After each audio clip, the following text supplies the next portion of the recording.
बढ़िया सौभाग्य मिला है। बहुत देर तक प्रभु में मन को लगाए रखना है। बहुत अच्छे पहुंचे हुए उपासकों में क्षमता आती है, नहीं तो नहीं होती। लेकिन कथा कीर्तन लीला गायन में आपकी रुचि हो या न रुचि हो, बैठे हो तो श्रवणेंद्रिय में पड़ रहा है। ये हमने देखा कि काले सर्प ने दस्सा, तो पूर्व के बड़े मंत्रज्ञ जन होते थे, 7 लोग लगभग आए हुए थे। और जिस समय से सर्प का जहर चढ़ना प्रारंभ हुआ था, श्यामता छाने लगी थी शरीर में। हम बालक ही थे उस समय, तो नीम के लछुए से लेके और वो मंत्र बोलते थे। अपने लोग के कोई नहीं समझ पा रहे थे क्या बोल रहे हो, ऐसे बड़बड़ाता जैसे, ऐसे शब्द कि कोई शब्दों का ज्ञान नहीं होता था कि बोल क्या रहे हैं। पर जो ही मंत्र पूरा होता तो उसमें ऐसे लहरें आती। 4 घंटे के अंतर्गत शरीर की श्यामता खत्म हो गई, जहर खत्म हो गया। तो जिसको सर्प काटा था वो कुछ जान तो रहा नहीं ना कि क्या बोल रहा है, लेकिन प्रभाव तो पड़ रहा है ना, उसका विष उतर रहा है और उतरा। ये किसी के प्रमाण की जरूरत नहीं, खुद हमने देखा है कि और कोई मंत्र काम नहीं करता, ऐसी बात नहीं। पर मंत्र का ज्ञान ही नहीं है तो नाटक से थोड़ी विष उतर जाएगा। मंत्रवेत्ताओं को देखा है, 4 घंटे में फणधारी सर्प के द्वारा काटे हुए शरीर पे विष की श्यामता छा गई थी, सूजन आ गई थी। 4 घंटे में स्वस्थ कर दिया, ये हमने खुद देखा है। तो उस समय की बात, वो मंत्र क्या बोल रहे हैं, वो जिसको सांप ने काटा उसे तो शुद्ध ही नहीं है, और वहां कोई भी नहीं जान पा रहा था कि क्या बोल रहे हैं, लेकिन विष उतर गया ना। ऐसे ही चतुरासी जी का गायन हो रहा है, श्रीमद राधा सुधा निधि का गायन हो रहा है, 42 लीला का गायन हो रहा है। आपको नहीं समझ में आ रहा, कोई बात नहीं, पर आपका विष उतर रहा है। जो संसार विष है, जो भोगाकर्षण है, जो अविद्या के द्वारा किए हुए पाप कर्म है, वो सब नष्ट हो रहे हैं। धीरे धीरे आप जब स्वस्थ हो जाएंगे तो समझ में आने लगेगा क्या गाया जा रहा है। फिर जब आप समझने लगेंगे तो आप जी नहीं सकते इसके बिना। ये मनमयाहा,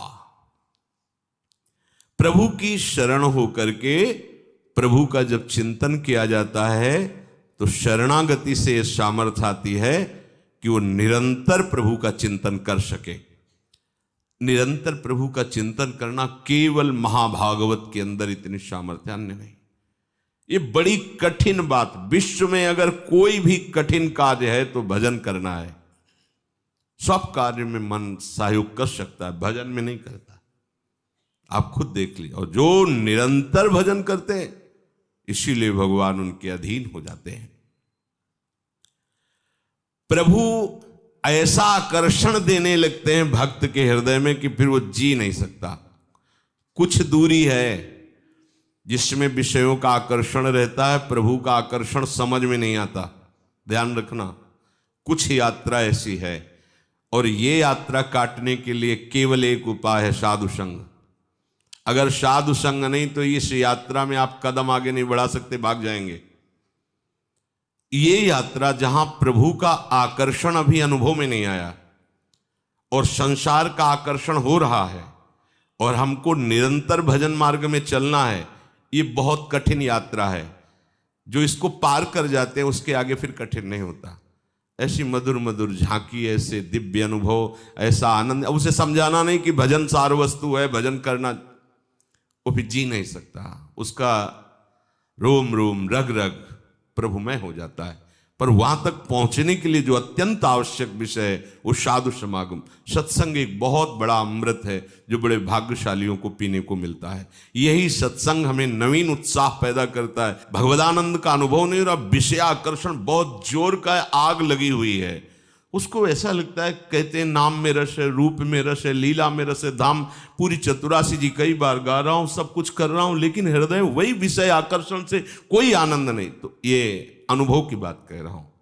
इसलिए ये कहीं लिखी बात नहीं कह रहा कि इतना मार्ग सूखा रहता है, वो यहां की बात कह रहा हूं, छाती की बात कह रहा हूं कि कुछ दूरी की यात्रा को केवल मानकर चला जाता है, गुरुदेव की आज्ञा मान करके, और उसमें जो विषय आकर्षण होता है उनको मान करके हम उसका त्याग करते हैं। कोई आनंद बस नहीं त्याग कर रहे हैं। और वो मार्ग केवल उनकी अंगुली पकड़ के ही हम चल सकते हैं, अन्यथा नहीं चल सकते।